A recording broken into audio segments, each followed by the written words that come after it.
ఇక్కడ కోట్లాదిగా ఒకేసారి కోట్లాది నిధులు సమకూర్చేంత తెలివితేటలు, చాతుర్యం, చాణక్యం ఆమెకున్నాయి. ఇక్కడ గూడా వాళ్ళ అనుకూల ప్రభుత్వం ఉంది కాబట్టి, ఇక్కడ గూడా గంజాయి మొక్కలు రెచ్చిపోతున్నాయి కాబట్టి వాళ్ళకు గూడా ఊపిరి పోసేది ఈమెనేనా అని డౌటొస్తుంది. ఇక్కడ వాళ్ళు గూడా అక్కడ సమావేశాలు, కార్యక్రమాలకు వీళ్ళందరూ ఎళ్తున్నారనమాట. ఆమె నేతృత్వం వహిస్తోంది ఇప్పుడు చుక్కీ నంజుండ స్వామి.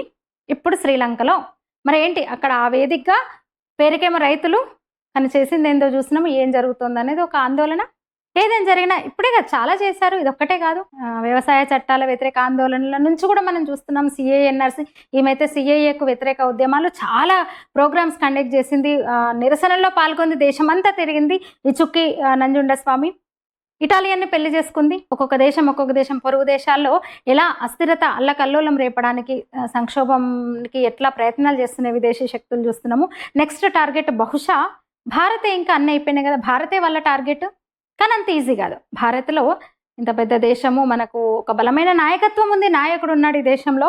వాళ్ళ ఆటలు చెల్లవు, కానీ వాళ్ళ ప్రయత్నాలు చేస్తూనే ఉంటారు. మనం కూడా, మనందరి బాధ్యత, మనం కూడా అప్రమత్తంగా ఉండాలి. ఇలాంటి శక్తుల పట్ల ఎప్పటికప్పుడు తిప్పి కొడుతూ వాళ్ళ మాటలు నమ్మకుండా ఉండాలి.